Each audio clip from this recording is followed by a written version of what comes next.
All right. So Jennifer, tell us, how did you get to Canada? Um, was it an accident, something you planned? Did you apply to other countries? Did you apply to other schools?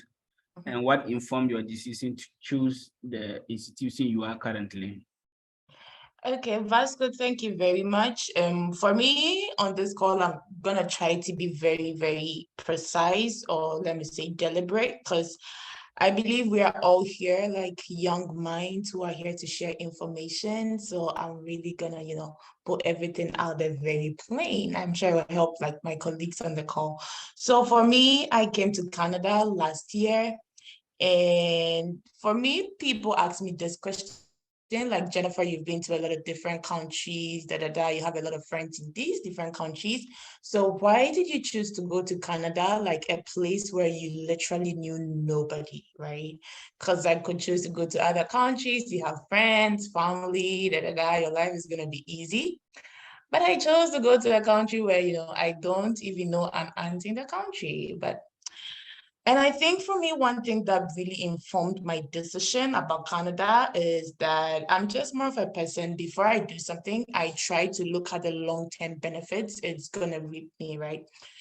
And for me, basically, I'm sure there are no, Canadian immigration officers on the call, so I'm gonna be playing, right. For me, I was looking for something more like permanent after school, right. I'm not just looking at the Canadian credential. I was looking more of like a pathway, to a country where after school, like what are the options for me. And I did a little bit of a background research, and I got to know that Canada is a place to be. And I've also always loved Canada despite the weather. So for me, that was one thing that really influenced my decision of the country I wanted to be in, more of like a life after school for me. And one thing too is, the nice culture, how friendly people are, how supportive the government is to, international students, more of like we have a listening government. That's what I always say. And, quite affordable tuition fees. So for me, that's what, I didn't apply to other countries because I was specific on my goal. I knew it was Canada I wanted to be in. And yeah, so I applied to schools in Canada, got a number of, offers here and there. And after, carefully reading through or thinking through it, I chose where I am currently. So yeah, that is me. I knew I wanted Canada. That's why I went in for it. Yeah. All right. Thank you so much, Jennifer. Prof. Moses, you've been in Canada Yes. for a long time, finished with your studies, and then you currently work there. How was the journey for you? My Canadian journey started sometime in 2014. And I was an undergrad student in the University of Cape Coast. And I had a friend, I think you've had him here before. We are like, we look alike. So he's called Francis Abugbila. He's now Dr. Francis Abugbila. And he basically said, look, you are not going to waste your energy and your time here. Let's travel. And that was how it started. So he muted the idea to me and we started the journey. And Canada wasn't really on top of my radar. I went to US for a bit before I came to Canada. And my goal was really to go to the US and have my education. But following the election of Trump in 2016, I just lost, all appetite for the United States. So I moved to Canada within a few months. And I had an offer in Canada that was waiting for me. And they had increased the offer in the hope that I would accept the offer. And so when the election happened in the US, I just wrote them up and I said, look, is the offer still on the table? They said yes. They sent me a new offer. It was an improved offer. And then I abandoned my US program and I came to Canada. In terms of my Canadian journey, a lot of the things that happened with my Canadian journey weren't really things that I had planned. I did not plan to settle in Canada. I did not plan to stay here beyond my studies. I didn't even know much about the Canadian immigration system. I just kind of wanted a place where I could grow into a scholar, a place where I could more so become someone that would be beneficial to my community and to my society back in Ghana. And then along the line, every other thing just fell in place for me. Like they say, the lines fell in place and places. So that really is my Canadian journey. And I've been here since 2017, I think. Yes, 2017. I came here in 2017. So I finished my undergrad in 2015. I got a few offers in the US in early 2015 before I graduated from the University of Cape Coast. But I didn't really utilize them until 2016 because I wanted to do my national service. That was really important for me. And it was a matter of principle. So after my national service, I went to the US in 2016, and then I transitioned to Canada in 2017, and I did a master's at the University of Saskatchewan. And from there, I started working in a post-secondary institution, and I've been here since. All right. Thank you so much. I didn't know that you and Dr. Abubila were friends back at UCC. I've been having this back and forth debate with him, UHAS and UCC, which one is the best university, but I guess we'll add it to the debate, so we'll settle it after this conversation. That was just by the way, but of course, to our dear audience, two speakers, two people both living in Canada, but their journey or their journeys are not the same. When they're with various reasons, different means, and whatever, who knows, you could be the next person speaking to us about your Canadian experience next year or sometime later this year. Whatever your ambition is, whether you know what you want to do in Canada, whether you don't know, you are just trying to figure it out. The most important thing is understanding the process and the principles that are involved in applying to schools abroad. Prof, let me start with you. Maybe though you went to Canada earlier, some of the processes might change, but I know, and as you also said, you teach in a post-secondary institution. I'm sure you know some international students, and you are also helping international students, including people from Ghana, apply to Canada. How is the application process like? If I want to apply to Canada today to study at the various level, what is required of me? All right, thank you. So I think we need to take the conversation really back to the roots. When coming to Canada, there are a number of things that we need to know. Number one, we need to know the preparation before the application, the decision making that has to go into that stage. The second aspect is the application process to the schools, and then making decisions about where to go and what informs those decisions. The third aspect would be the visa application process, which is a different thing altogether. And then the fourth aspect would be settlement in Canada. So these are the four phases that I would categorize our coming to Canada into. Now, if the question you asked about the application, that is, I would say that is in stage 2, but you must have been done with stage 1 before you can go to stage 2. All right, stage 2 then basically. Can you let us yes, stage by stage? So you can start from the stage 1. Okay.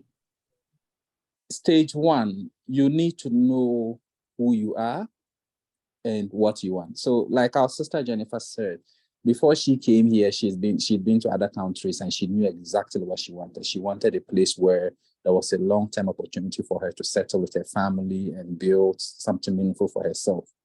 So in traveling to Canada, that will be part of who you are. What do I want in the long term, in 10 years, in 15 years? What am I looking for? If your goal is to just go to school and get a degree and go back home because you have opportunities already at home, fine. You will not be looking at, say, going to Australia or to Canada or certain countries. Your options will be more. Your options will be more like expanded than if you were looking to have a place where you could. The pathway to a permanent residency is assured and it's easier. So that should be part of your decision making. Number 2, aside your long-term goals in terms of settlement or not to settle, the other thing you have to look at is your own academic abilities. What is your class? What class do you have? What did you study? What are the requirements in your field to get into a master's program or an undergraduate program or in a PhD program? You need to look at that.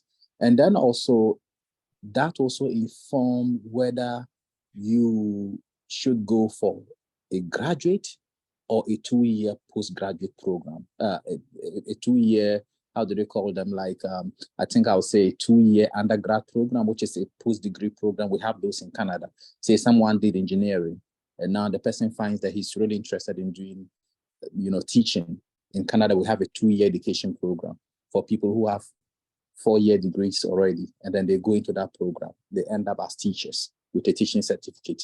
We have nurses who do 2 years undergrad program. So say I did history, I did economics, I did geography, and now I just find that I love nursing. Well, just take some prerequisites in microbiology, introductory statistics, and a few courses, and then I apply to the nursing department in the university. They put me on what we call the fast track nursing route to a 2-year nursing program. And then you go with that. So you need to know what you are really interested in, number one, what your class is, number two, and then what are the opportunities in the field that you want to go into. What are the requirements as well? What do they require? How do you meet those requirements and all?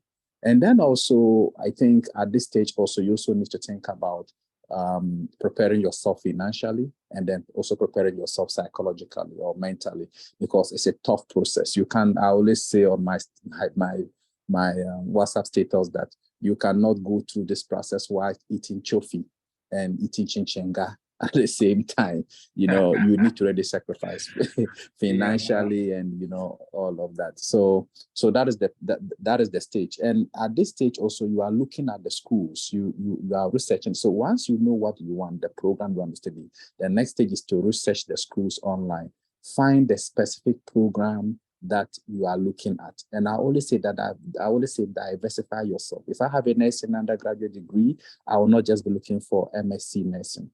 I'll also be looking at public health. I'll be looking at cognate areas, psychiatric nursing, and all of that. So as long as they are masters, and then they will take someone with an undergraduate degree in nursing, why not? Go for it. And then you add all of that to your list. And as you research these schools, put them down in a piece of paper or in a notebook, write them down, look at the research they are doing, names of professors that, align with the kind of research that you want to do. And now to talk about research. Here, when you look at the schools, you find the programs you want. The next thing to do is really think about the kind of research that you want to do and how you sell that research to other people. I think I'm going to stop here, and I'll let our sister Jennifer come in and might be able to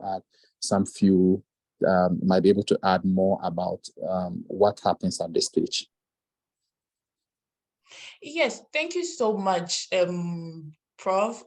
What I would also like to say is that if you're also considering your schools, maybe one priority thing you should consider is for your life. If you're coming in to consider like a life after school, I would also say that in as much as you are choosing your schools, please try to think through on what province you want to settle in. What province do you want to settle in? Because if you are coming in just not for the credential, but you're looking for like a life more after school, you would want to research. For example, in the province that I live in, when you are done with masters, the province itself has a PR nomination scheme for all master students. And with this, you don't even need a work offer after you're done with a master's program for you to like qualify for that program. I know for like another province like British Columbia, they have this whole tech piloting scheme that although you have a master's, but like if you did a course that is in a tech related field, you might qualify for that, PR route. So right after school, you just put in an application. I know there are some other provinces in like the North Atlantic regions, when you go to, New Brunswick, Nova Scotia, that, these people are also more interested in, they are more interested in, like keeping more of the healthcare talent. So maybe if you want to be a nurse, like all these things, maybe you might also want to consider these provinces, because I know for some of these places, if you study some science related courses after school, you need to be there for like literally just 6 months to qualify for their PR programs. I'm repeating, you literally have to be there for like just 6 months after school, and then you can qualify for their PR programs. So if you are interested in more of like a life after school, you might also want to research for the various provinces. So in a sense, you are trying to plan for the future right from the word go, okay? Because I know people who have been in who went to study in different provinces, and right after studying in those provinces, they now say, you know what, I want to move to a different province because, this PR stream is good for me. And you go there and now they tell you that, oh, so we are going to now consider those who literally or actually came to study in this province, right? Because, they've paid tuition for us and all those things. So we also want to help them. So right from the word go, you also want to look into the various provinces, and then what opportunities they have for you. Doesn't match your portfolio, like how easy is it going to take you for you to match your PR right after school. So for me, that's it. And I would also, just as Prof also mentioned, funding. You cannot, be chewing all the nice things back home, and you just wake up one morning and say, oh, I'm taking my bag, and the cost from Ghana to maybe Canada is going to be like a Chusky fare from Abusokai to Tema or something, right? It's not the same thing. But one thing I so much love about Canadian academics, when it comes to the fees, etc., I always tend to say that everybody sort of gets some sort of funding, okay? Because considering my experience with most Canadian schools and what other schools in different countries have to offer, for a program in, say, maybe UK or something, that maybe they might charge you for 60 pounds a year, or let's use a common currency, maybe a program that they're going to charge you $60,000 a year. Canada can charge you maybe 35 or 40. So although on your offer letter, they haven't explicitly told you they're giving you a 20,000 scholarship, indirectly, trust me, you're earning you've literally gotten 20,000 off of your tuition, right? So for me, Canada is also very good in terms of, the cost of tuition, And in as much as I'm also saying, you want to look at a place where the policies favor you, okay? So recently, when I moved in Canada last year, we had this government policy that said that, so now international students can work, the 20-hour cap is lifted up for all international students, okay? And I know for most countries, haven't gotten the chance to be in other places. I know all students, when school is in session, you have 20 hours of work if you're working off campus. But for now in Canada, if you're an international student and you came in before December of last year, you now have the freedom to work as many hours as you can. So far as you still continue to be in good status with your study permit, you can continue to work as many hours. And for me right now, I have some of my colleagues, who are literally working to pay their own school fees. They go out and they come back, in some couple of months, they've raised some 20,000 in just some 3-4 months. So for me, I just, as my colleague also mentioned, the funding being very important, just look at it from this perspective. They're not going to explicitly say on your offer letter that you've gotten the scholarship, but then just consider the tuition fee with respect to what other countries would have offered you, and then just know that you have gotten some amount of your tuition and be grateful for that. I also know there are numerous scholarships in country that you could actually apply for. Some you can apply to when you're outside of country, but when you're in country, trust me, even banks sometimes, they run this whole promo to say if you're a student and you participate in this challenge, you're gonna get some $5,000 towards your tuition, So in as much as I also say, if you don't have all the funding, but if you have a plan to say you want to come study in Canada, try and get a plan, right? try to get a plan in such a way that even when you're applying for your visa, the officer is going to ask you, so how do you plan on maybe, let's say your school demands you to pay for your first semester fees, okay? Right after that, the immigration now tends to ask you, so how are you going to fund the remainder of your program, okay? You can't tell the officer to say, when I get there, I'll figure out what I'm going to do, get a plan. Always, always, always get a plan. There are a lot of resources around. You could, try and get some study loans. There are some study loans that, even if you apply for, they don't expect you to be making payments whilst you are in school. Actually, there are some study loans that they reach out to you to say, hey, you know what, after school. Jennifer, before we go to funding, let's take it step by step. So I want Prof to finish the 4 steps he mentioned before we will now go on to issues of funding and then after school. Great. We have Alex in. Let's give Alex the chance to introduce himself. Chairman Alex.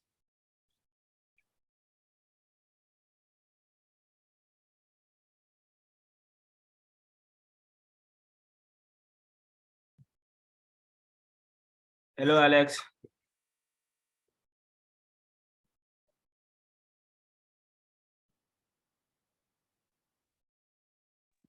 Oh, sorry, I have a client in front of me, that's why. All right, that's fine. Anyway, so I want to apologize and also to say that I'm at work, so I won't be able to talk for long because Prof and my other colleague has already said everything that one needs to know about coming to study or coming to live in Canada. For me, I would just say that as Ghanaians, one thing I've noticed is that we are not so daring, we are scared a lot. We are kind of timid because sometimes we are scared of money. When we hear of the money, then we get scared. Like, hey, is there scholarship? And every time everybody wants to find out if there's scholarship. And I just tell people that it doesn't always have to be scholarship. Sometimes if it even means taking a certain kind of loan to come in school or whatever, you can do that. And here I will tell you that there's a company called Empower. And Empower, they give loans just like how the Ghana student loan works. So when you get the Empower loans, they'll give you the amount you want. When you finish schooling, then you pay them back just like how you pay back the Ghana student loans. So I always tell people that, for instance, if you're coming from a master's program, it's hard to get scholarship, but you shouldn't be discouraged. And here, please, I'll have to take a break. I'll come back. Sorry. All right. Thank you. Moses, please, let's go to point number 2 or step number 2. Yes, thank you very much. And thanks to Prof. He's in my alma mater. So well, how do you pronounce your alma mater's name? In fact, that's the reason why I haven't applied to Canada. Oh, the University of Saskatchewan. Oh, Saskatchewan. Okay, thank you. I'll learn to pronounce. Yes, it's a plant. It's a plant. So it's an indigenous plant. Anyway, so I'm very happy that Sister Jennifer mentioned a lot of the things that we need to know, aside what I have spoken about. Now, when you are done with the preparatory stage, I think the next thing that I was going to talk about is the school itself. There are a variety of post-secondary education options in Canada. And like my brother Alex mentioned, you don't necessarily need to come to Canada with funding. It's not always the case. Sometimes I love my Nigerian colleagues because I always say they have Takashi, they tend to be very boisterous and vibrant when it comes to some of these things.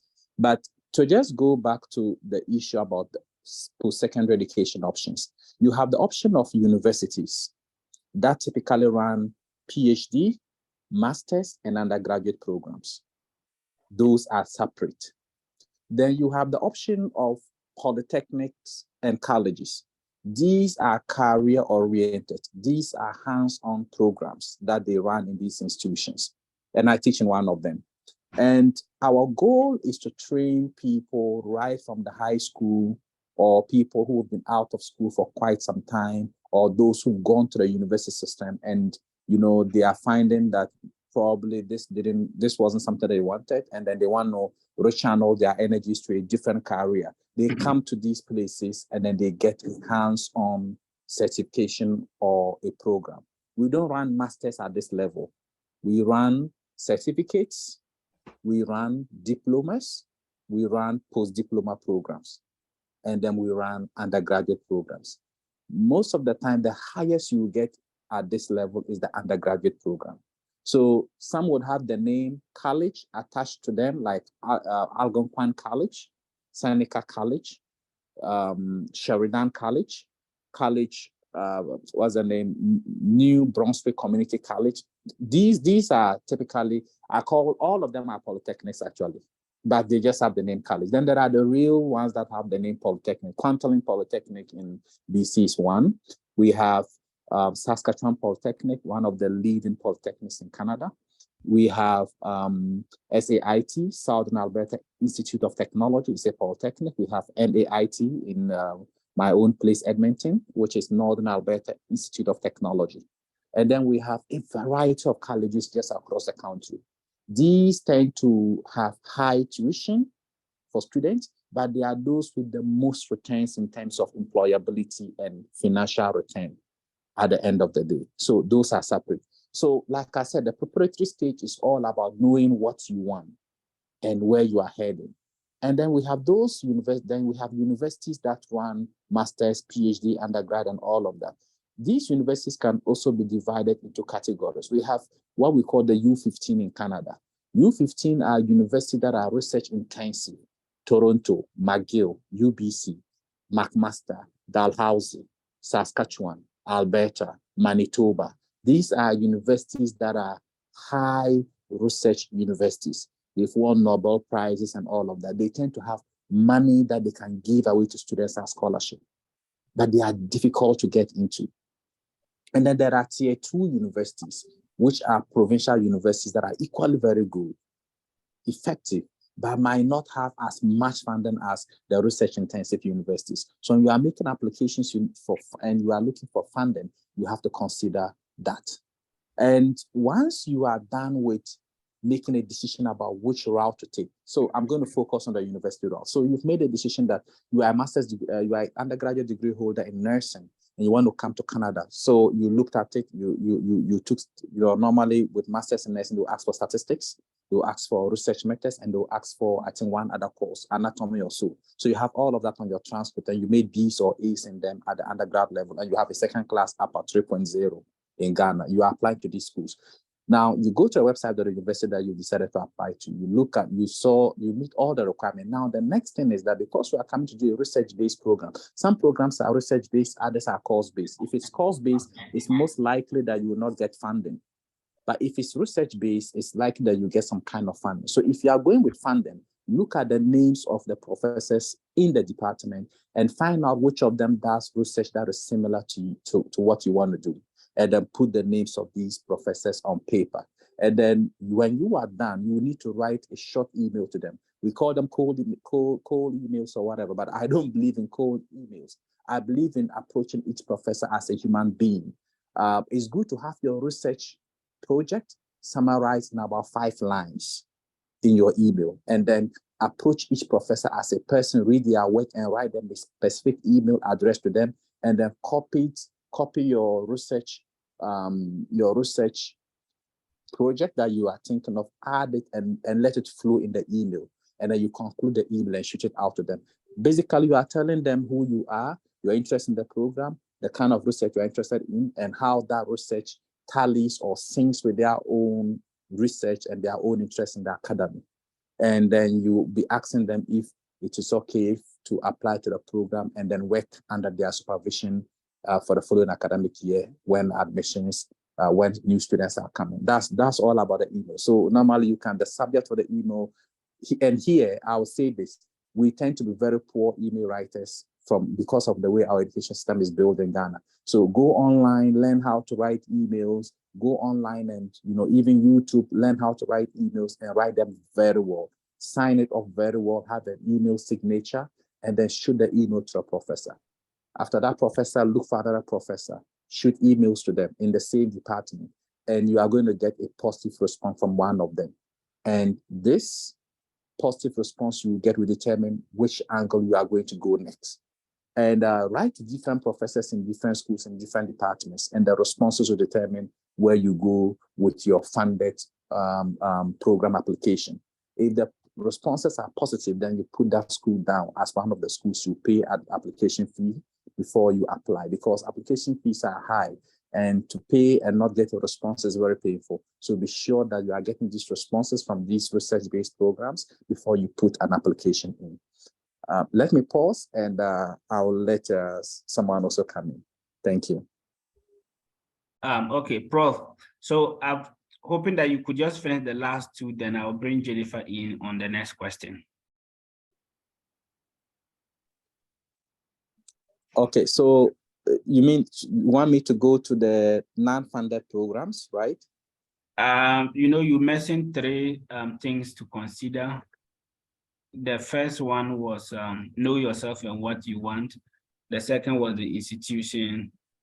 The third was application process. the application process.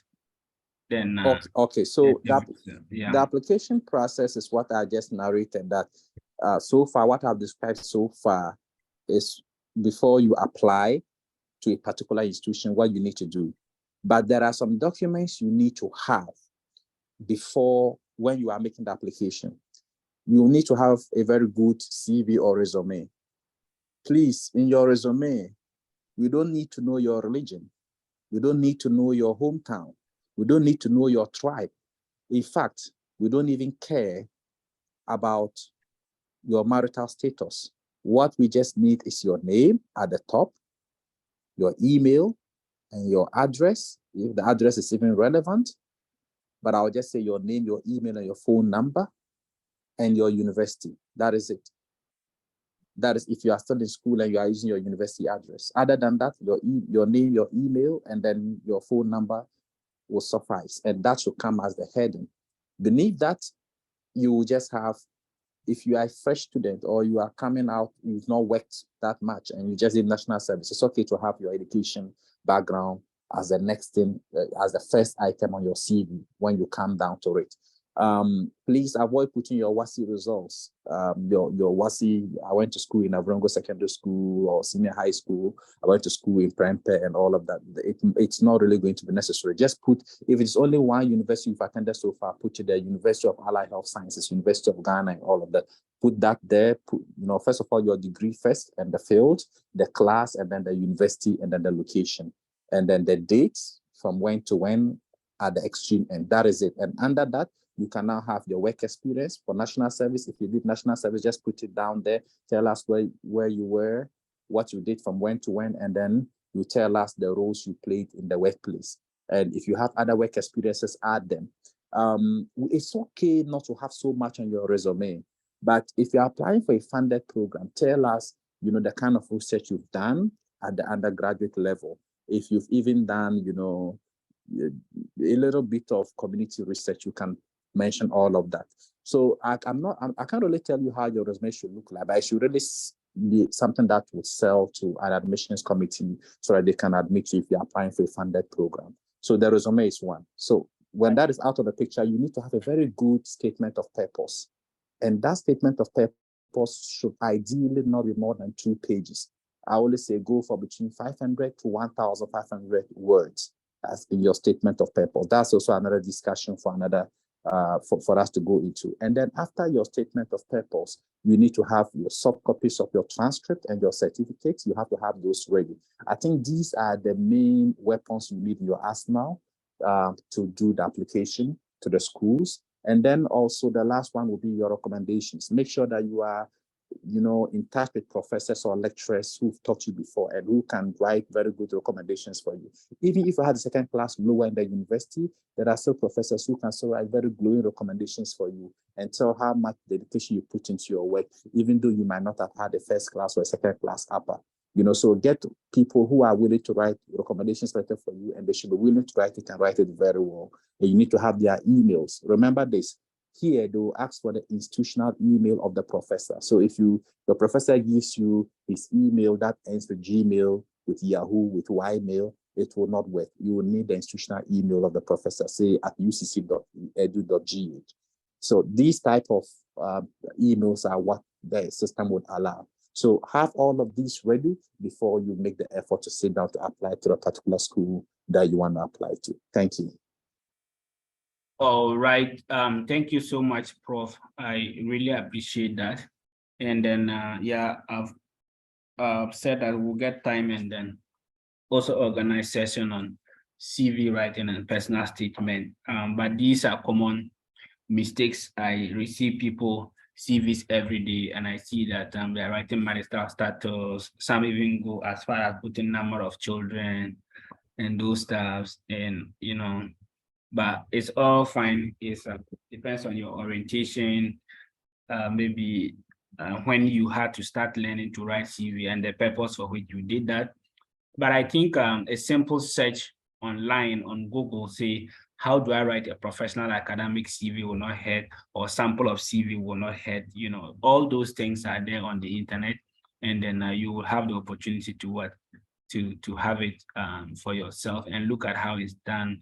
Then you go ahead and do it. All right. So Jennifer, besides what Prof shared about the application process, is language, particularly English language proficiency or other standardized exams or scores required to admission to Canada? Thank you very much, Vasco. For me, again, it boils down again on what province you want to go study in. For example, if you choose to go to I always call, Quebec as a different country, because although it's just a province in Canada, those people, they have their own rules and regulations. So for example, Quebec is a very high French speaking province in Canada. So I know for most of their schools, they might have schools that are just only French only. So if you are going to a school like that, you might need like a French exam to show that, yeah, you can, and most of these French only schools, they have funding, because Canada is, they want to be more of like English and French, more of English outweighing French. So if you are looking into that field, you might have to write a French speaking test. And for some universities in the other provinces too, I mean, sometimes you get waivers, to say that because you studied in English, your transcripts, etc. in English, they are going to waive the IELTS for you. But again, for me, it always also boils down to you being a bona fide student.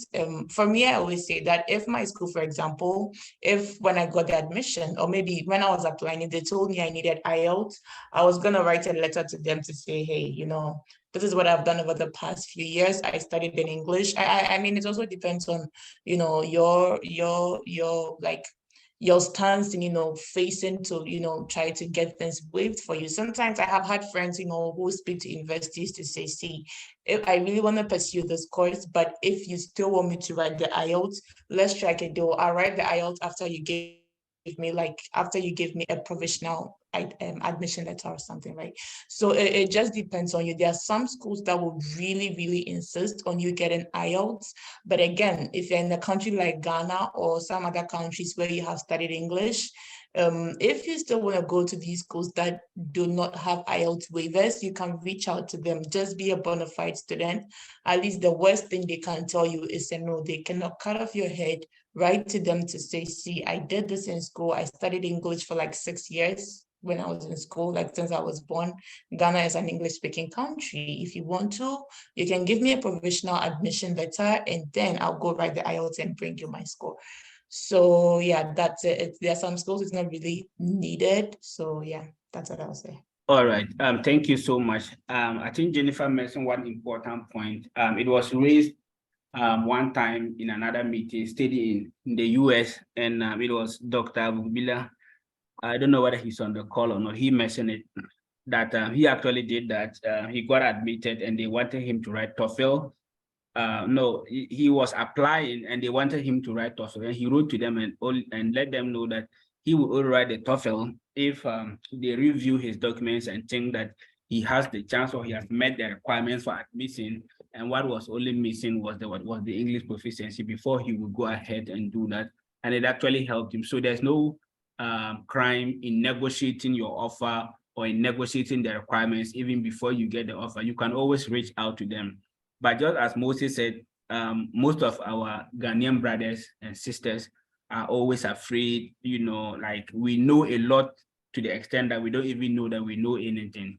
So please don't be scared, and then, you know, go out there, take your time, read the website and understand what they are requiring of you so that you can strike a deal when you are sending the email out.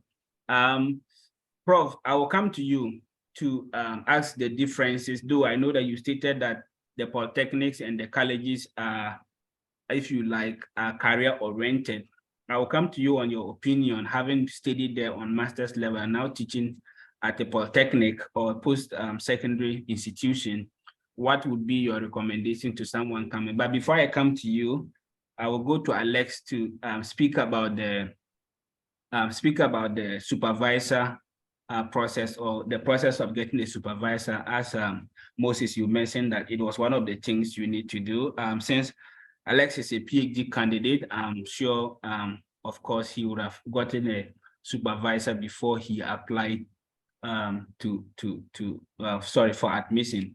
So Alex, if I'm applying for master's, particularly thesis-based or a PhD, which requires that I get a supervisor, how do I get my supervisor? All right, thank you. And I hope you can hear me. Yes, I can, thank you. Okay. Also, I just wanted to mention that, Prof, I'm actually in the University of Saskatchewan as well. So it's good to know you were here. And to get a supervisor, well, I think Prof actually mentioned that earlier on. What you need to do first is you need to go to the university website, check the program that you want to apply to. Usually they will list the professors that are in that department. So you go through the professors list, then you look at their research areas or interest. Once you've identified their research interest, then you determine which of them aligns with what you want to do as a student. And then in writing your statement of intent, or some people say statement of purpose or letter of intent, however you want to call it, you would tailor it towards the research interest of that specific professor that you want or you are interested in their area of research. So it's important you tailor your statement of intent towards that, or your research statement towards that. Because then I remember mine, because there were a number of professors, and then I didn't have to mention names specifically. I just tailored it towards the person that I was interested in their field. And God being so good, I was given that same person. So for me, from that experience, I would say that you need to find the research field or interest or area of the professors in that department, write your research statement or letter of intent and tailor it towards their research interest. And then you leave the rest to your God and the university to decide. And once they've decided, sometimes some universities require that you get a supervisor before you apply. In that case, it means you have to write to the professors and you send them like your transcript, your resume, your letter of intent, whatever. You send all to the professor and tell them in a nice way, very polite way, you would like to pursue a degree and you feel like you are interested in their research field and this is what you intend to do. So in such a program, you have to apply or write to the professor after the professor agrees before you can apply for the program. But my university, they didn't need that. So you can just apply straight away without having to contact a professor. And in such a case, then you need to really write a good research statement and tailor it toward the interest of any professor that you will want to. And with that, I think you will get a professor for your program. So that is how I think you should go about it from my own personal experiences. And also, I just wanted to say that for me, I think Prof has dealt with most of the issues. My own is that I've been applying for students and all I keep hearing are setbacks and excuses. And I hear from Nigerians and They don't give me these excuses. They are willing to do anything, go any length to come. Because at the end of the day, when you come here, no matter what work you are doing, because you are paid per hour, you are able to make something for yourself. And for me, I would like to see more Ghanaians here than the Nigerians that I'm meeting. It's like my province, like it's almost like out of every 10 blacks you meet, 8 of them could be Nigerians. And I feel like, why are we not coming the same way? You know? So all I would say is that let's forget about all this. I don't have money, there's no money and all that. Look, when you start the process, when you get the admission, I'm telling you that you will find a way. You see, once the admission comes, I don't know, but God will open that door for you. So you just have to have that faith, take the first step, do your part, look for a school, apply, or if you don't know how to apply, you can contact somebody that you trust, like Vasco. He can take you through a certain process that will help you put through your application. Then we take it from there. And then I did mention about the Empower. Empower is really good, and I want you guys to go and read on it, because Empower, their loan system is flexible, very flexible, and you can apply and get that loan up to $100,000 if you want. But the condition is that there are certain schools that you can apply to. So they've listed the schools that you can apply to get the loan. And then also the program should be at least 2-year program. So it should be a master's of 2 years, not 1-year program. Or it should be PhD is not part, undergrad. You should do for like 2 years or something like that. And you get that loan. And now advise any student coming from Ghana, don't look to come and do a PhD in Canada. Me, I'm doing a PhD, but I wish I had come to do a master's, because you see, here a lot of them don't value the higher degree. They don't go higher. They see like you want to be in the classroom. And so when I want to get a job, it's hard for me because they feel like they can't pay me with my PhD. And then my master's is already from Ghana, and they don't really value our degrees from Ghana. It's not only Ghana, all other places, they don't value the degrees from other foreign countries. So it makes it harder to get a job. But if you can come here and do like a master's or even a graduate certificate program or diploma program, that is 2 years, I can assure you, you easily get a job. And then from there, if God willing, you get your PR, you apply for the PhD. When you are doing your PhD, the government will be giving you a grant about 15,000 or more, depending on where you are, which province you are. So don't look to come and do a PhD or whatever. If it has to be a graduate diploma or master's program, please apply for it, come, and then you will make it through. So this is what I have to say for now. Yeah. All right. Thank you so much. I've seen Prof comment, and I've had personal conversations with Prof on that issue, but I don't want to use what he said to say it here. That is why I directed him that I would want him to give his personal opinion and experience, having studied for masters in Canada and then now teaching at a college, which one he would advise. And just a quick comment about the Nigerians is Nigerians are not only dominating in Canada, in all other international countries or international schools, Nigerians are dominating.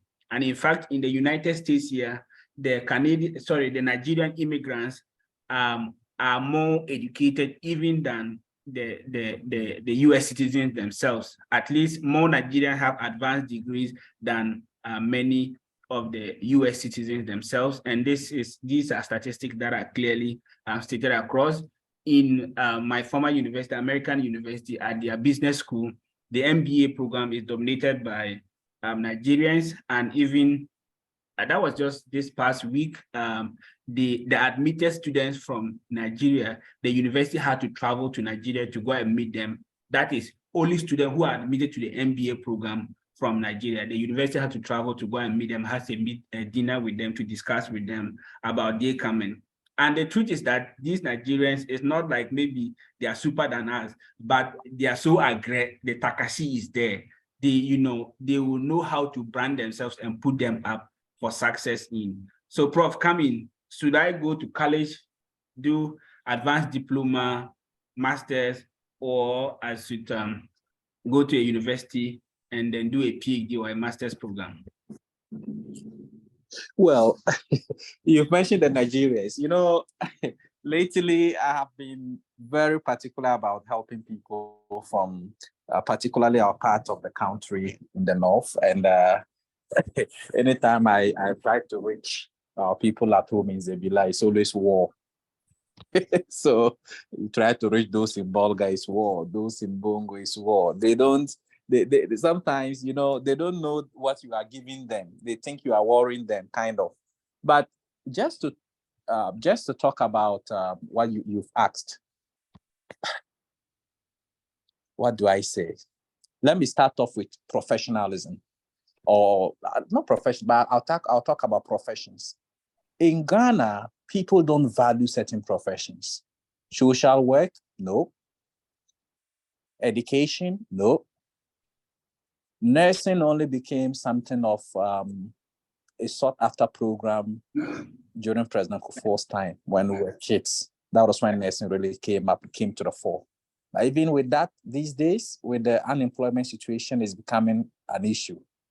And then doctors, you know, are valued and all. But you go to most Ghanaian universities and people are reading all kinds of courses. And this is not to slight anyone, but I always tell my younger brothers that my younger brother went to Navasco. He was given a program. I will mention the program.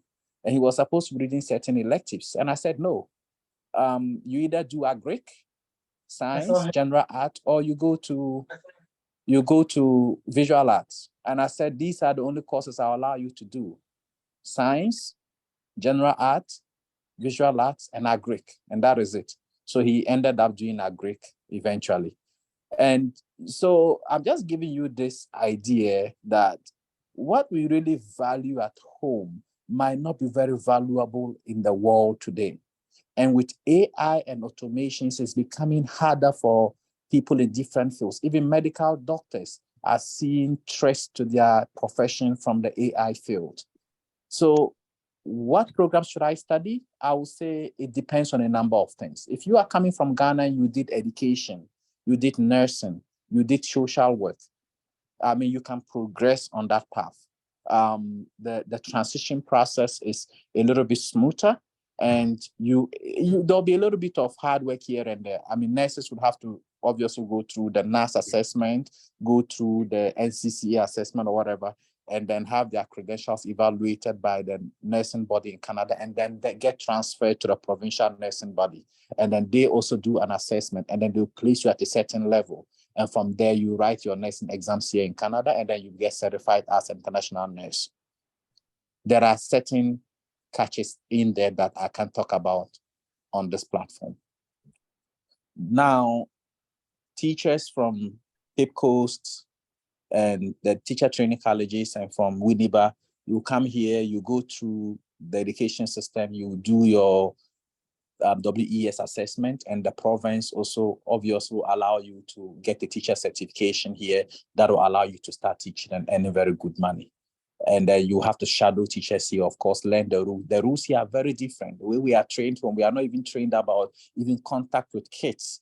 How do you can't touch a kid here when you are teaching them in the elementary school or in the junior high school, or you just can't touch a kid. You can't talk to a kid in a certain way. All these things are part of the training that you get before you step into the classroom. So that is also quite set out. And then social work, you come here from Ghana, you have social work background, you come here, you take a master's, or you come here and take a diploma or whatever. And then when you are done, you get a certification that allows you to work in the social work field. It's a very lucrative field. The salary levels are very high.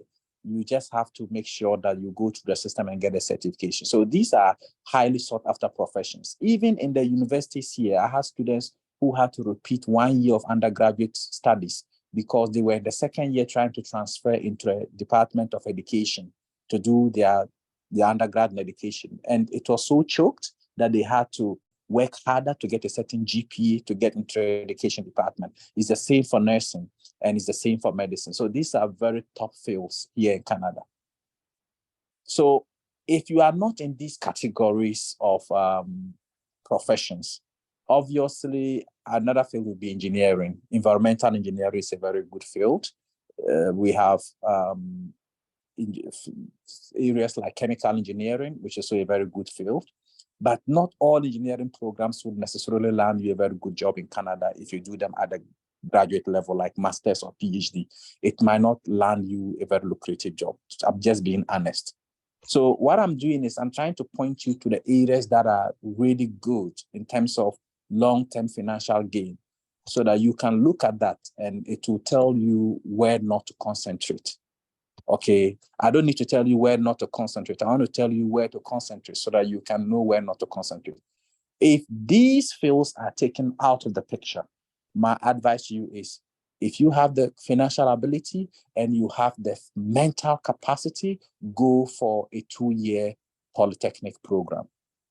A great technician, you come out, right while you're in the program, you start earning more than the minimum wage in the province. So let's say you come from Ghana, you did agric in Ghana. You come here with your undergraduate degree in agric and your good WASSCE results. And remember, in the polytechnics, if you are coming to the polytechnic, 90% of the time you need to have passes in your WASSCE. Science, maths, English, social studies, you need to have those. If you did the sciences, you need to have at least a C6 in biology, chemistry, physics, and e-maths. You need to have those. And if you did other electives, you need to have those passes as well. But for the most part, have your 4 core subjects all set up.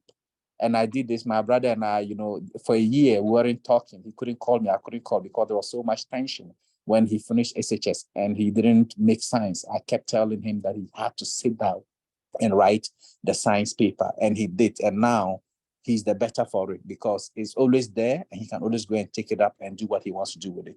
So the thing is having that pass in the core subjects plus your postgraduate certificate, your undergrad degree, and then you can apply to the polytechnic to do any program of your choice. Now, the advantage of those programs is that while you are in the program after your first semester, you can get entry-level jobs in that field. Say you are doing agri-technology or agri-technician diploma in a polytechnic. The fees are high and everything is high, but after your first semester, you would notice that companies or farms in the field would come to the school and say, want apprentices, and you can work part-time, 20 hours off campus. And if you have other jobs, you can add it.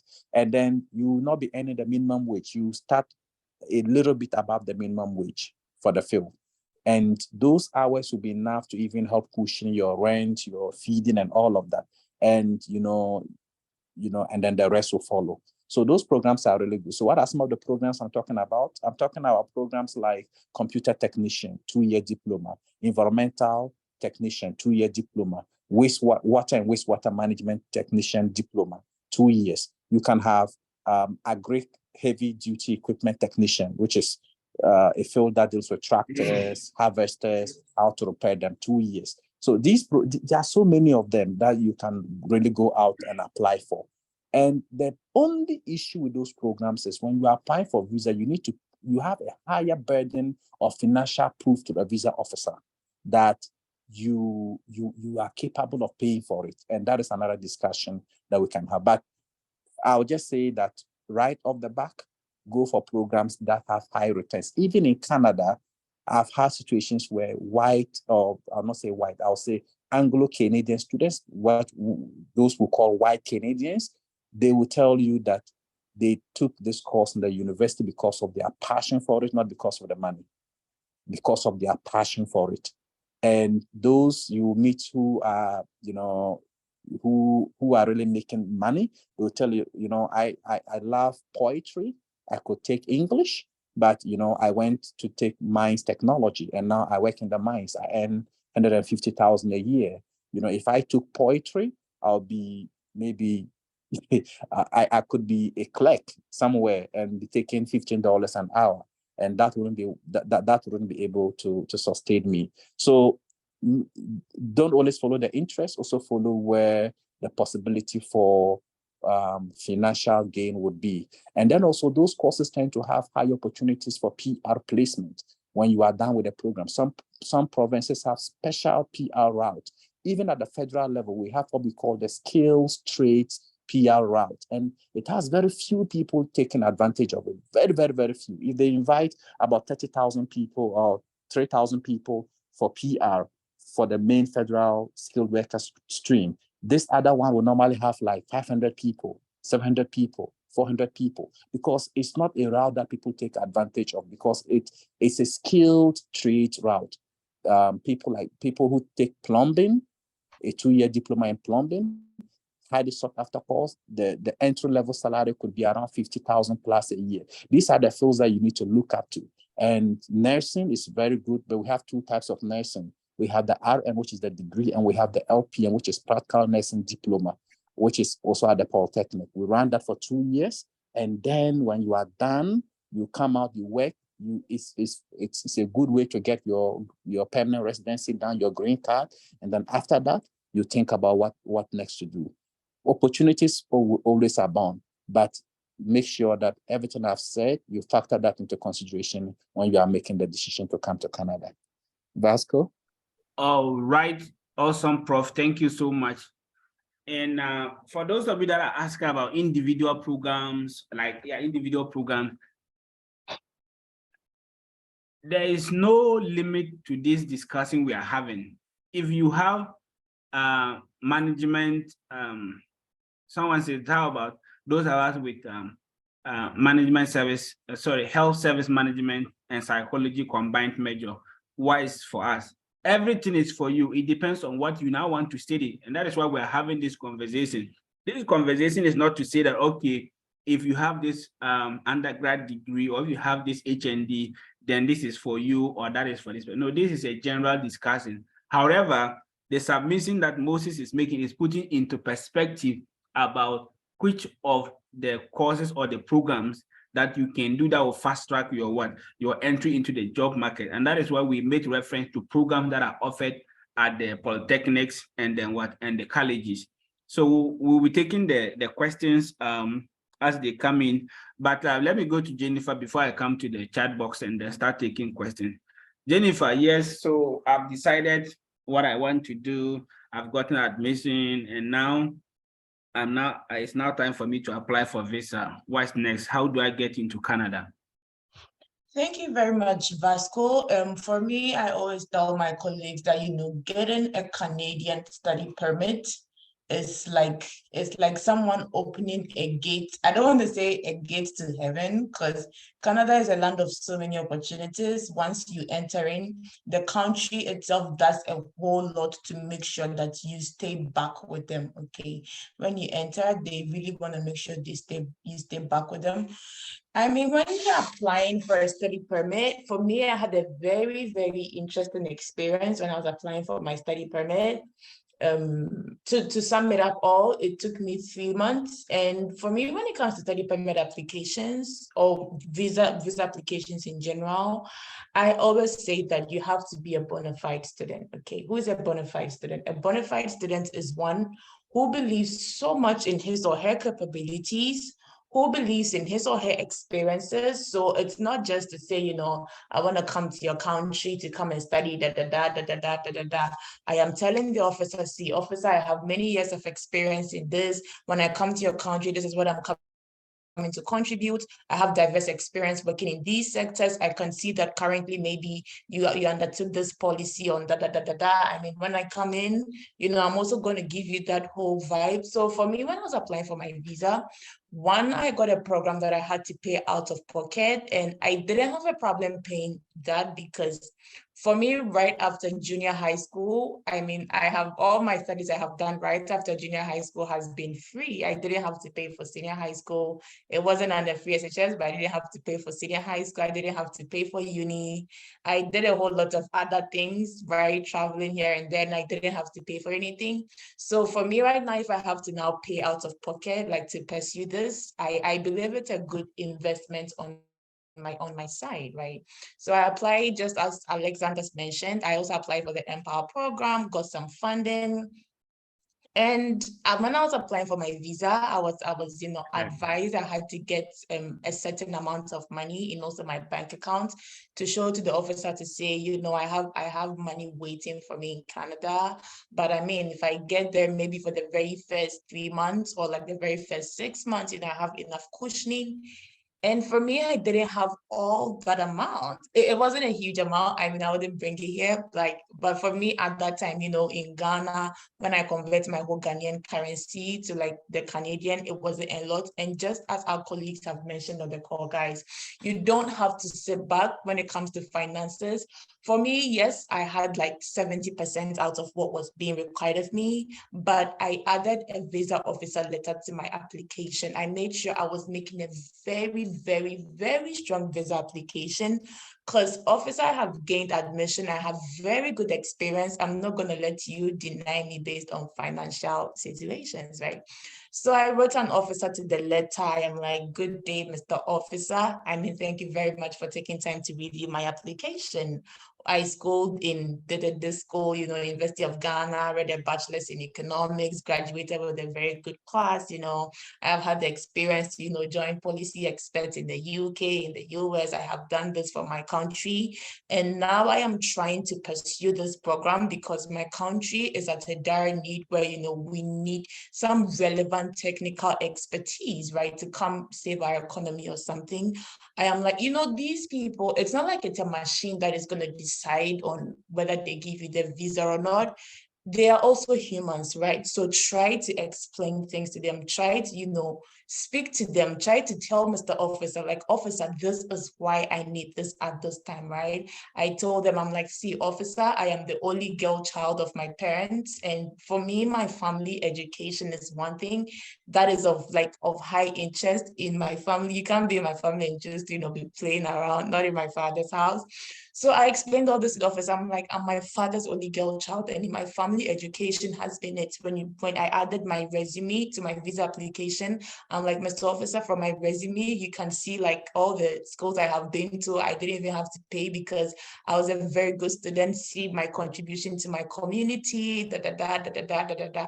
So for me, again, just as our colleagues have said, when the financing was there, I also still stood up, right? Because I knew I didn't match up to like everything that was being said, but I didn't sit back, guys. I did not sit back to say I don't have it. I was willing to prove to the officer that, see, I'm a very, very bona fide student. I'm not just coming in to come get the knowledge and just leave. I told the officer, see, even in my country, I am very much regarded. This is what I'm doing for my country. This is what I'm doing for my community, right? So when I come in, I'm bringing that same expertise, and this officer is there as a development expert or something for their country.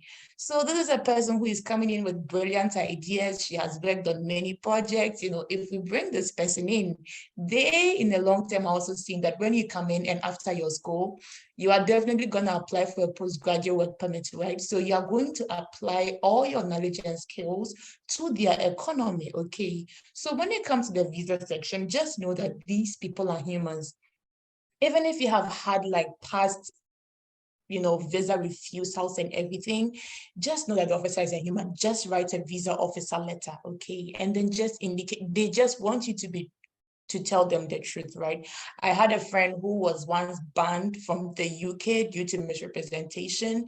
She was banned for 5 years and she applied for a visa, like a Canadian study visa, right? And she explained to the visa that, see, Mr. Officer, I'm gonna be very true to you. I got banned from the UK for like 5 years. And the reason why I was banned was A, B, C, and D, but I am applying to come study in Canada because X, Y, and Z, okay? So it doesn't matter even if you've applied to get a Canadian study visa and the first time you were denied, just request for a GCMS, know why you were denied and reapply again, okay? And these people are humans. I mean, you don't have to always necessarily wait to check everything, although it's just good that when you're doing it, you do it right. For me, I knew like I didn't have like some things they were requiring for, so I made sure that I was stressing so much on my strengths other than my weaknesses. I added, you know, letters from my workplaces to show, you know, how much of a team player I am, how much of, you know, a very hardworking girl I am, how much I've contributed to the company's success in like the few years I had worked there. And, you know, these people are humans. They love to see results, okay? They love to see results. So whenever you get these things and then you're applying for, you can even tell the officer how competitive the application process was, right? How competitive applying for that school was, right? And you got the chance to be selected. So let the officer know that you are not just an ordinary student. You had to compete amongst like a very good number of applicants and you got the chance to be selected. Who doesn't want to bring brilliant minds into their countries, right? So always show the attitude of a bona fide student not just, coming there to get knowledge. Let them know what you have also done in the past, okay? Stress so much on your values, stress so much on when you're in Canada, what it also means for them. So for me, that's it. Yeah, showing that they're a bona fide student, yeah. All right, thank you so much, Jennifer. Okay, I'm taking questions from the chat box. The first question was from Avoca Steven. He asked if any of the Just Help prospective applicants secure admission. Prof. Moses, Alex, and Jennifer, do any of you help prospective students? I don't want to answer in the affirmative for you. Vasco, I would say right now, as we on the call, we are helping prospective students, right? Because we are currently meeting, or maybe if this person is talking more about like direct, help, as in we take on direct people.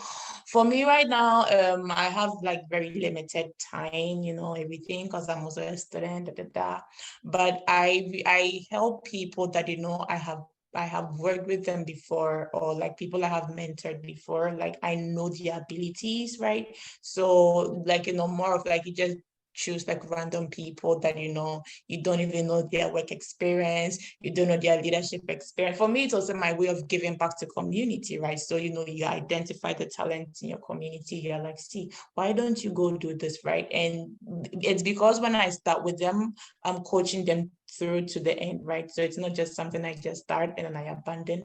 So for me, I should be really certain about, like what you've done in the past, what you are doing right now to also help your community, before, I can come in. So for now, very limited time, so very limited direct contacts. Yes, thank you. All right, thank you. Moses.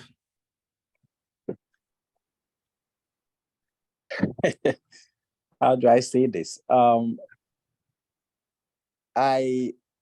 next academic year, so I do this quite a lot, but last year, I think I was able to do 5 last year, and we were all successful. But this year, I kind of, there are some family issues coming up. So it will depend on the profile I have. Then I'll work on it. But because of the lack of time, I'm really selective in what I work on, and it depends on how serious the person is and in how dedicated the person is to the process. The person will be to the process. But for now, I'm not really picking so many people.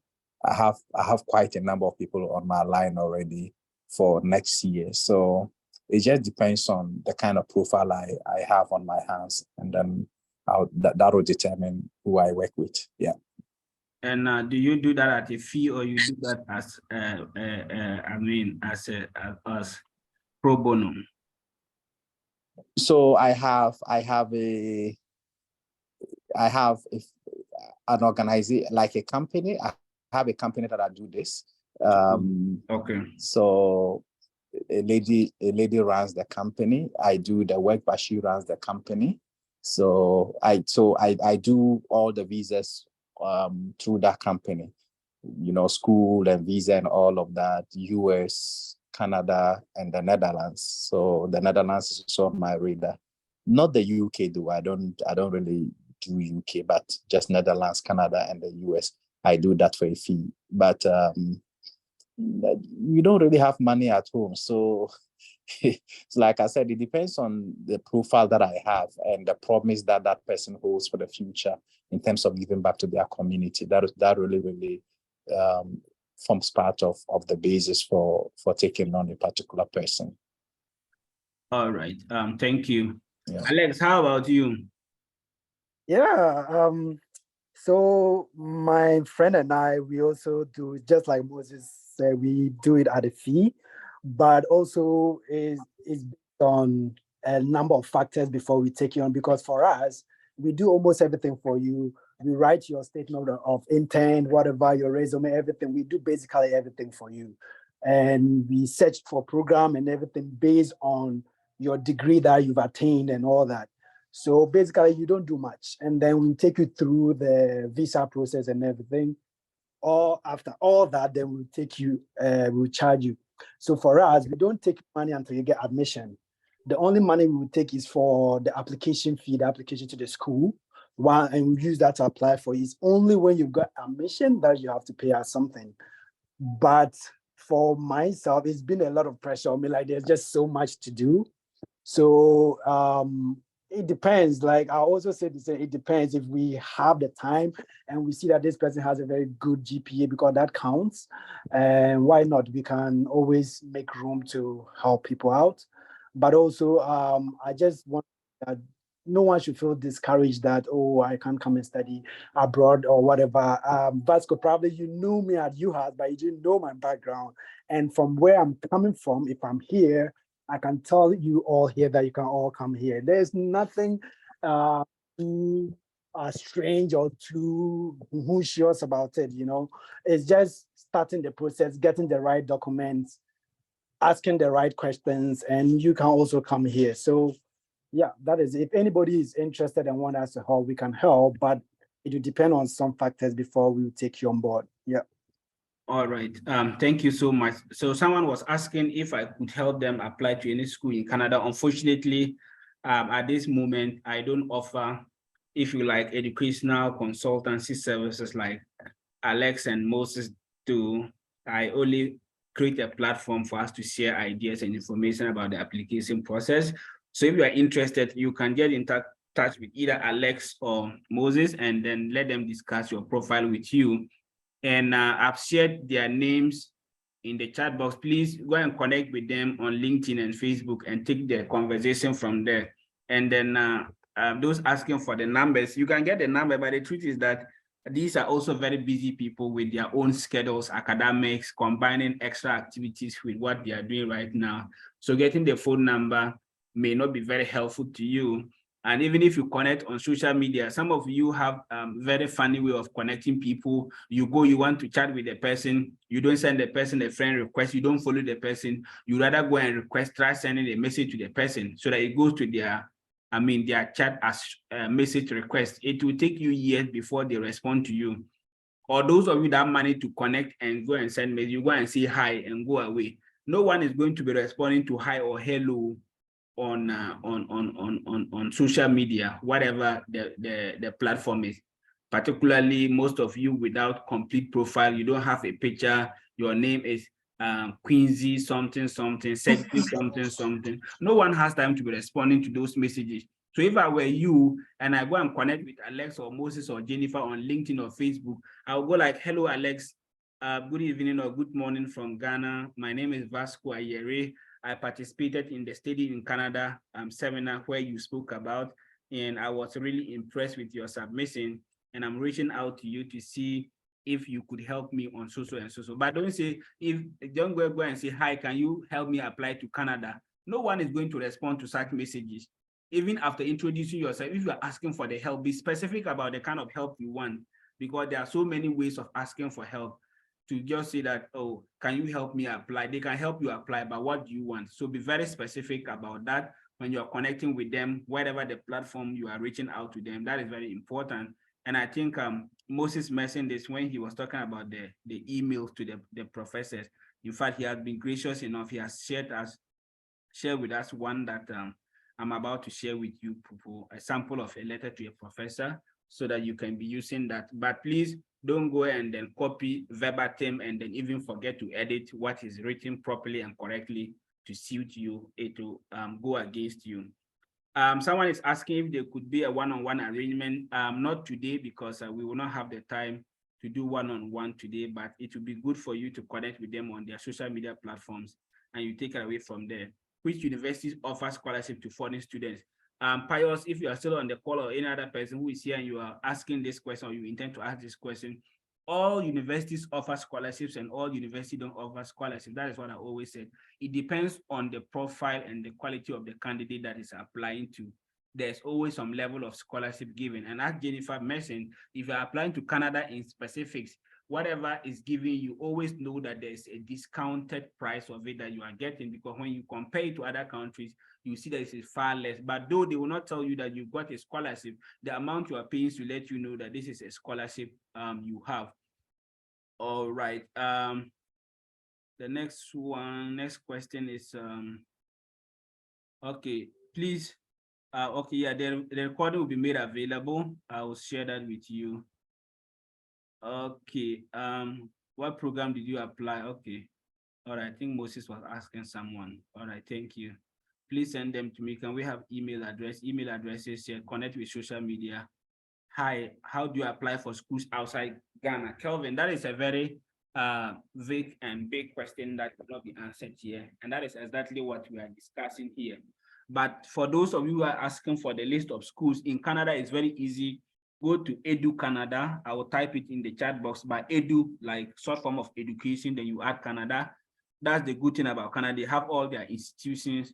I think, in fact, all post-secondary to all university, the programs they offer and everything stated there, and then you get, where do you start from? Okay, I've answered you that.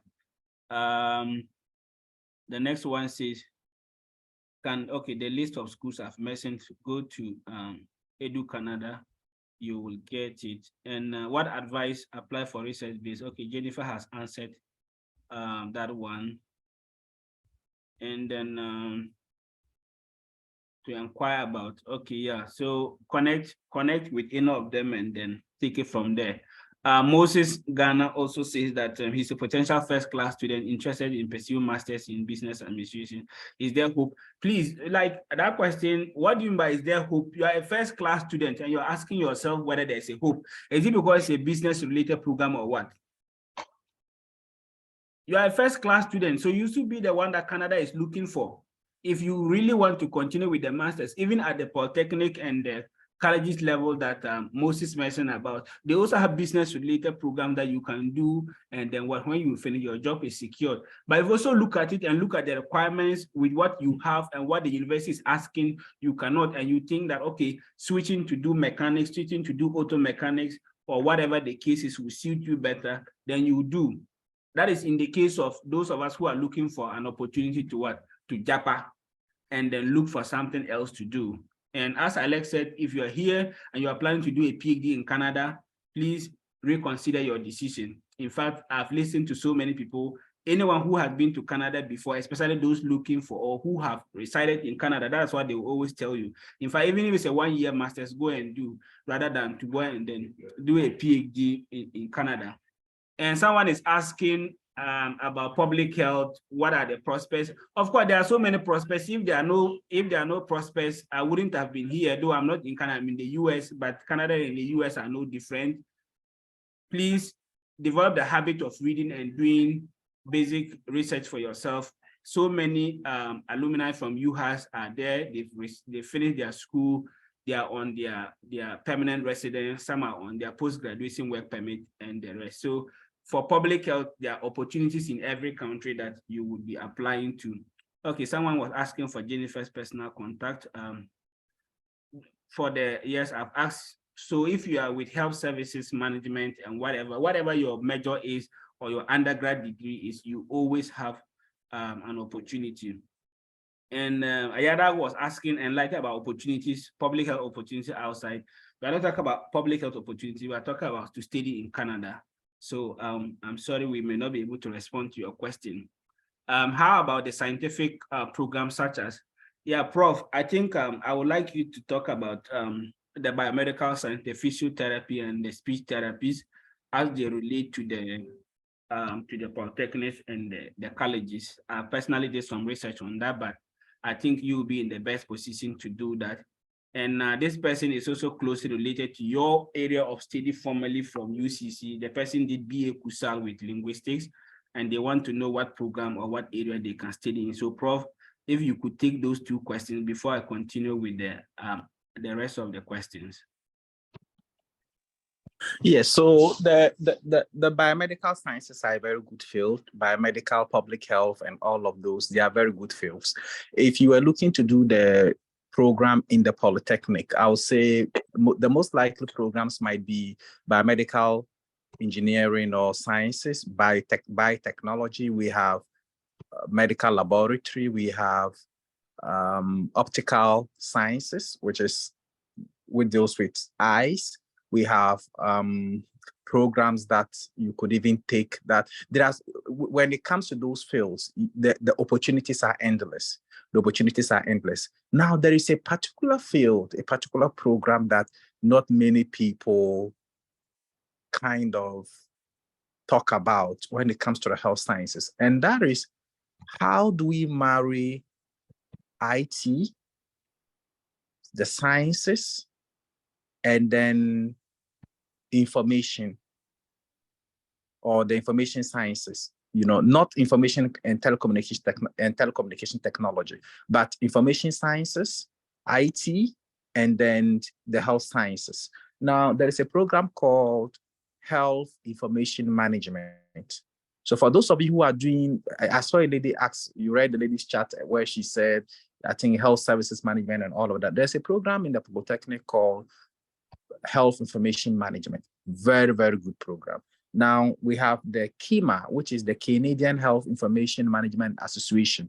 They certify students in that field. We have very few polytechnics who run that program. It's competitive, but you need to apply to the polytechnic to get into that. So you can think about that. Now, when you take that program to the master's level, we have at the master's level, it's not certified. So when you are done, you will not be able to work as a certified health information management professional. But then if you were coming with an undergrad degree from UHAS, which I know has very, very good programs, and you did health services, you should think about doing a master's degree, applying for a master's degree at that level. And then when you are done with that program, it's just a way to get into Canada, if you don't mind. When you are done with that program, you can then take the certification. You can go through the system and take the exams, or just go through the system and get your green card and go take the certification along the line. So health information is a very good field if you were coming from the health sciences. And like I mentioned, we have a plethora of courses at the Polytechnic in the biomedical, biotechnology, medical laboratory technology, respiratory therapy. My goodness, that is a money maker. Then we also have, of course, LPN, which is the licensed practical nurse.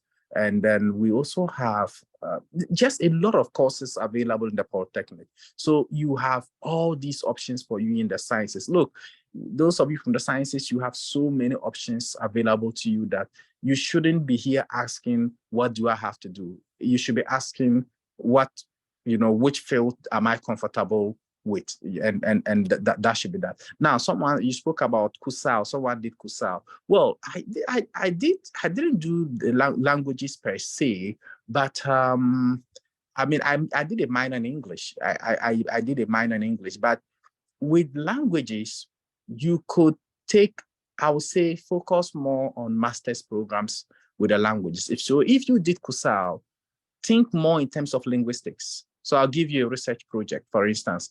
You can look at the linguistics of gender in the Mabia languages, Dagbani, Mampuli, Kusal, and Nikarong, or today they call it Guruni. So you can look at those languages and think about, and just create a project around the linguistics of gender. How is gender spoken about? And how does the language itself criminalize certain gender behaviors? And how is the language structured in such a way that if you are from a certain gender, or you are a certain gender, there are certain things that the way the language is spoken, the way proverbs are made, the way intonations are made, how does it separate the genders from each other, and how does it lead to fixed gender rules? This is a very important research topic that I'm giving you. You could think about it. It's a very good research topic. You could also think about a free Ubuntu. A free Ubuntu, right? So you can write your free consultation. You can write your whole thesis on that. Kusal, so don't say, oh, I did Kusal, so it's not meaningful. No, it is. It's just the way you see it. You don't need to really study Kusal at a master's. You just need to pick up something in language, and then you look at that. Then also, even with your linguistics, you could just focus on even the politics of rhetorics in the Ghanaian legislature. How do parliamentarians speak? And when they speak, what are the ways, the linguistics that they deploy? in terms of trying to get legislations passed, or when they're having banter in parliament, how do they talk? And you can even go for recordings from the early 1990s, the parliaments, and compare that today. Or you can even look at how the linguistics in the legislature change. I don't know. I'm not a linguistic specialist, but you can even look at when we have a hung parliament like we have now. How do the banters differ from when we have a clear majority parliament, such as under President Kufuor or under President Mills and all of that? How do the linguistics change? How do the exchanges in the House take a shift or a change when there is it temperamental when there is a hung parliament, or when there is a clear majority parliament, or is it hot, or is it hotly debated when there is a hung parliament? You can look at all of that. That is a very good research topic that you can look at. So let me give another free bundle for those in the sciences.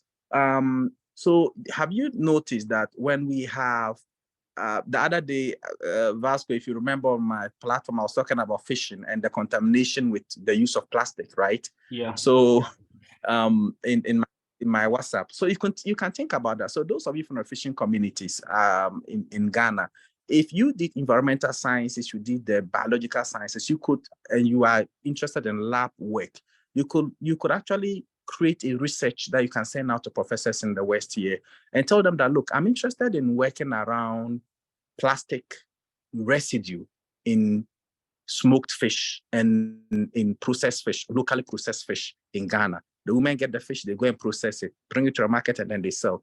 In what ways do we have plastic residue in these different fish products on the Ghanaian market? That's a good way to go about, and you can do laboratory research on that.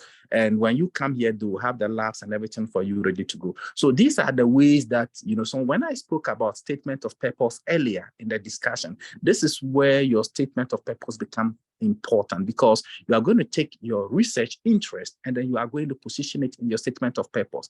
Is that same research topic summarized in 5 or so lines that will form part of the email you first sent to the professor?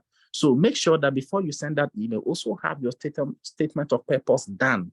And then you just part of it that will also be part of the email that you are going to send out. And, of course, you can start reading around it and trying to create a research proposal ready in case they ask you those questions. So yeah, so those are my words on that. Yes. All right. Thank you so much.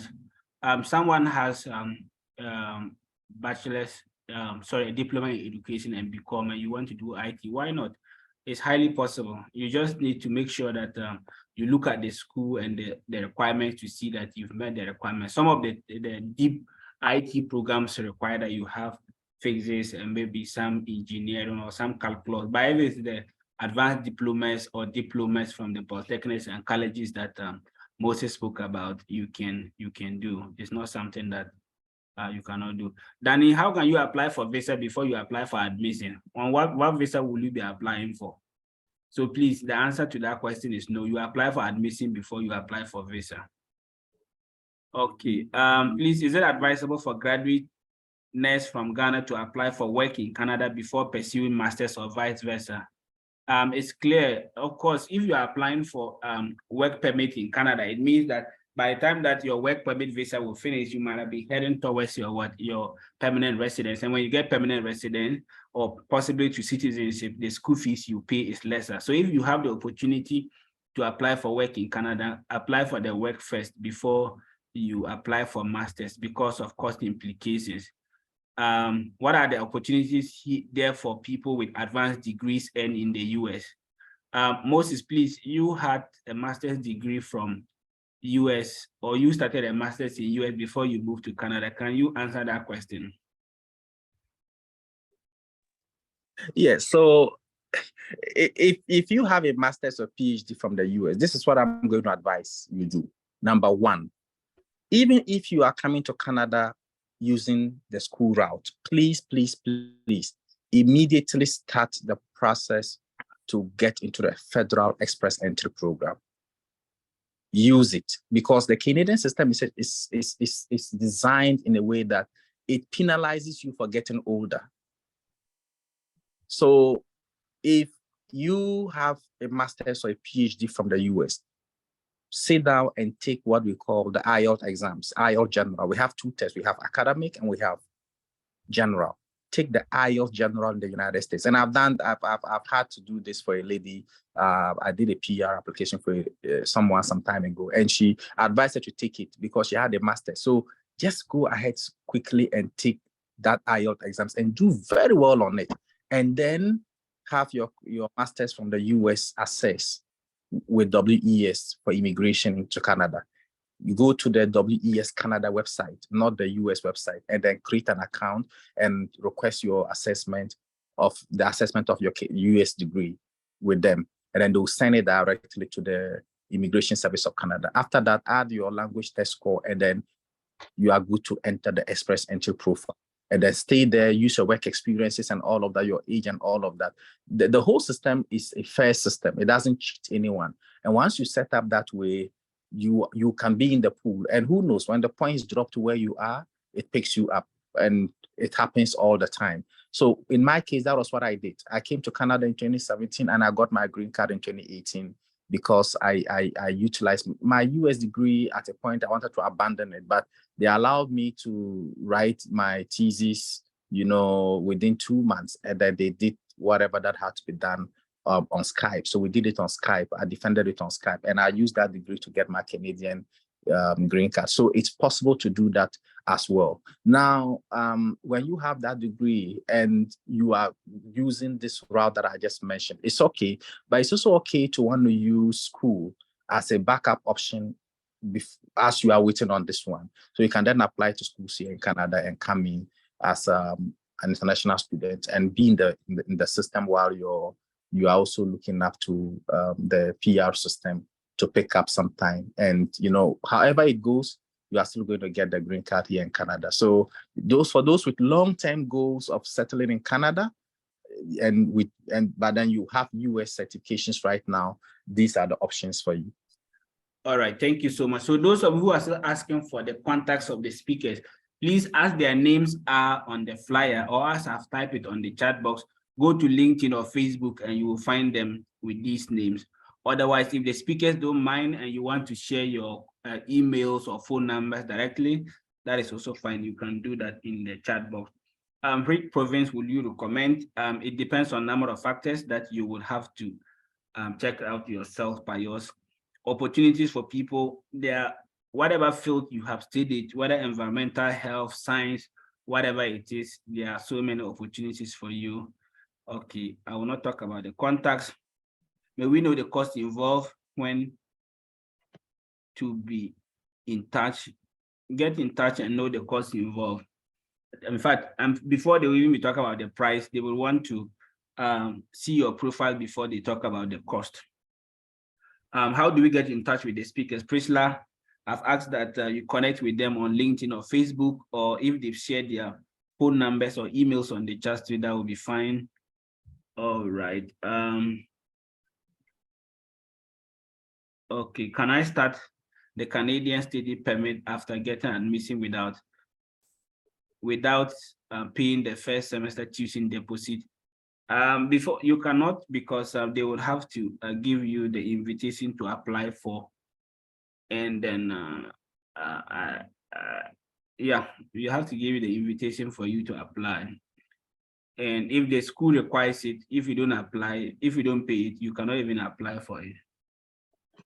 And Vas, can I chip in quickly on what you just said? Yeah, I think with the tuition deposit, so some schools require you to, after you've gained admission, it confirms your seat in the program. And with you having to pay your first semester tuition, okay, it depends on the arrangement with the school. There are some schools that would tell, so for the schools that require you to pay a tuition deposit, it's just a small percentage of the entire tuition, okay? So for some schools, right after the tuition deposit, they're going to give you like your visa letter, like the proper letter you're going to use to apply for your study permit. And I always say that paying your first semester fees is like a way to show the officer that, see, I already have one foot in Canada already, okay? Because people wouldn't spend where they are not interested in, okay? And mostly with schools, I mean in Canada, they know that paying your first semester fees is one way to get in easier. So they always have arrangements where if something goes wrong, they can't even refund it to you because you didn't even come in yet, right? So I'll always recommend, if you have the finances to, please pay with your first semester tuition and add the receipts of that payment to your study permit application, and it'll be very great. Yeah. All right. Danny is asking that he has admission for winter 2024, and the letter may come. Okay, the letter has not even come yet. So Danny, when it comes, the sooner you get the letter, you apply for it. If you get it and it's too late, you get to the school and then ask them to help you defer the program to the appropriate distance. Okay, Obed is asking for the link. I'll type it there. Okay. Deep presentation. Thank you. The possibility of getting admission in graduate medicine. That is, can you apply for medicine with a Bachelor's of Science degree? BBC. Okay, Moses, maybe before I spoil the soup, how can someone get into graduate medicine in Canada? But I know Canada doesn't even have undergraduate medicine. They run their medicine as a graduate program though. But Prof. Moses. Yes. So the possibility of if you have a first degree. Yeah. Yes, so getting to medical school, we have a program in BC. I've forgotten the name of the university, but they have medicine for international students. Other than that, medicine really is, it's the entries are quite regulated. And from my experience when I was teaching undergrad students in Saskatchewan, you would need to score, I think, 90 to 95 out of 100 in terms of your GPA. So we are looking at about 3 point something, a first class in your first 2 years, I believe, and then you transfer to the medical school. So what people do is, so I'll just give this trick. For those of you who have sisters or brothers who want to take medicine here in Canada, what you do is that you let them go to universities where the grading system, and I'm saying this based on experience, they go, I'm mentioning university, but they go to certain universities where they're able to get very good scores in the first 2 years, and then they transfer to their preferred medical school, and they are better, they are competitive than students from that same university who are transferring to a medical school. So let's say I go to school A, where it's a little bit flexible than school B, but the medical school is in school B. When I'm done with my 2 years, I get 3.9 GPA, because school A is really good. They take care of the students. And then someone is in school B, and then the person, the system there is harder, the grading system is harder and all. So this person is at the same level of intelligence like me, but the person has 3.8. Now we are competing to go into medical school in school B. Obviously, I will have an upper hand because I have 3.9, but technically we are at the same level in terms of our intellect. So people do these permutations in terms of the choice of medical school. So yeah, but other than that, what you could also do is, for those in Ghana, you could take what we called the postgraduate programs in medicine. So you come out and then you come here, especially take a medical specialty in Alberta. I know they have programs that run like that. But yeah, so that is it. But BC, I know, has a very good program where they pick students right on the SHS from across in Ghana and Nigeria into the medical school there. It's expensive, but some people are able to afford it. Okay. All right. Thank you so much. Roy, yeah, you have higher chances. 3.82 is a first class, so your chances are high.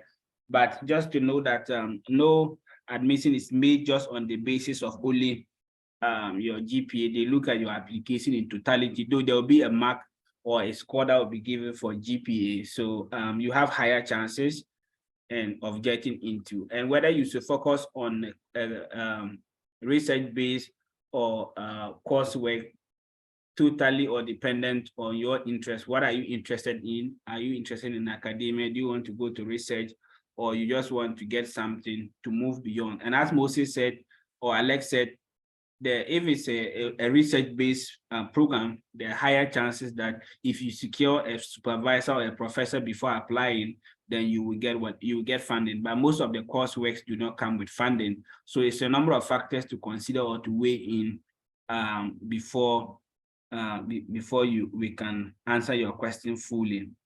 And finally, Moses, someone is asking that he has a diploma in community health nursing. What programs can he or she apply? I think they can, but what would you recommend? What would you advise? All right, keep your questions coming. Other than that, if there are no questions, then we have to wrap up for the evening. Yeah, so with the diploma, I see that the person asked that. So what is your WASSCE like? Like I said, always have your WASSCE done. Like your core subjects should be all done. Your electives should be good. Always have it if you might not even need it immediately. So in your case, I would say, what's the situation with your WASSCE? Because you could add that and apply for a program in the Polytechnic. Other than that, one option for you would be to apply for an undergraduate program, and they might be able to put you in the second year of the program. I think some 2 or 3 years back, I tried, a family member wanted to come to Canada. And what I did was I took her HND, and she was placed in year 2 of a degree program at Xavier University, St. Francis Xavier University. So you could take what you have, and these are special admissions. You need to convince the school, and you need to do that through email. Keep in touch with them, communicate with them, and tell them what you have. And if you did very well in the diploma program, why not? You could convince them to agree to putting you in the 3rd year or the 2nd year. I'll say they'll put you most likely in the 2nd year of the program, and then you do 3 years, and then you get an undergraduate degree at the end of the day. Yeah, so community health is good, and especially if you are coming to continue in that field, that would be great. That would be great. Yeah. All right. Thank you so much. Any other questions from the audience? In the meantime, whilst we wait to take any further questions from the audience, I will give each a minute to wrap up, and then we go. Alex, please, are you still on the call?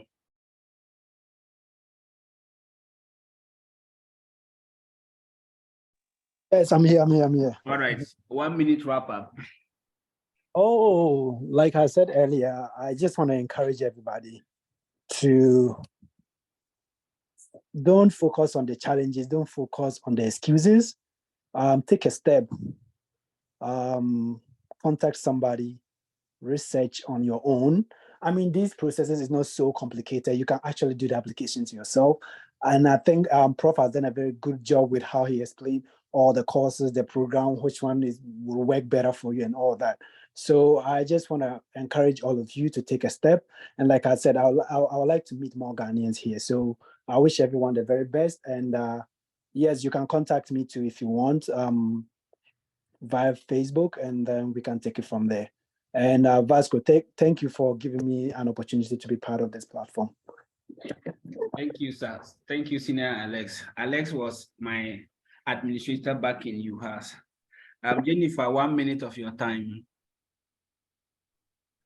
All right, so for me to summarize, I'll just say that wherever you find yourself, just keep stressing on the fact that you're a bona fide student, right? Don't make it look like you're begging to be in Canada. Like, show to your school what you have done in the past. Like, let them know who you are, what you're capable of doing, and try and carry that across. Like, let them know your value, let them know your worth, right? Don't let it look like you're crying to be in Canada. Again, guys, thank you for having me. Vasco, thank you very much for giving me this platform. I greatly appreciate it. Thank you. All right, thank you. Moses? What can I say? I look forward to see more of you here, but please don't limit yourselves to Canada. Australia is very good too. Look at Australia. Australia has a bit of a different, but they are very similar. But look to Australia, look to the Netherlands, and even the United States. But overall, I look forward to see you in Canada. We are always available to help. Please don't give up, and spend your money where throw your money where you expect to find it the following day. So no matter what it is, you need to save. You need to, the little you have, invest it, and trust me, you get a reward later on. Someone said Australia is far. Well, so try Austria. Austria is in Europe, so you can try Austria, even Liechtenstein. They are all very good places that you can look up to. They even have cheaper tuition. You might not even need scholarship to go to these places. So yeah, so overall, I would say thank you so much, Vasco, for having me. Thank you everyone for coming. I really appreciate it. And yeah, I've been on the quiet side. I hope to meet more of you along the line, and I'll always be there to answer your questions when you have them. Thank you so much. I appreciate it. All right, thank you, Prof. Abraham, Australia is not far than the suffering in Ghana. Excuse me, let me put it that way. But I had one of my undergrad professors, I think it was the same thing. He was always saying that Australia is too far, but it's far, but definitely it's better than having to sit at home or wait at home without having anything to do. So I'm going to stop the recording.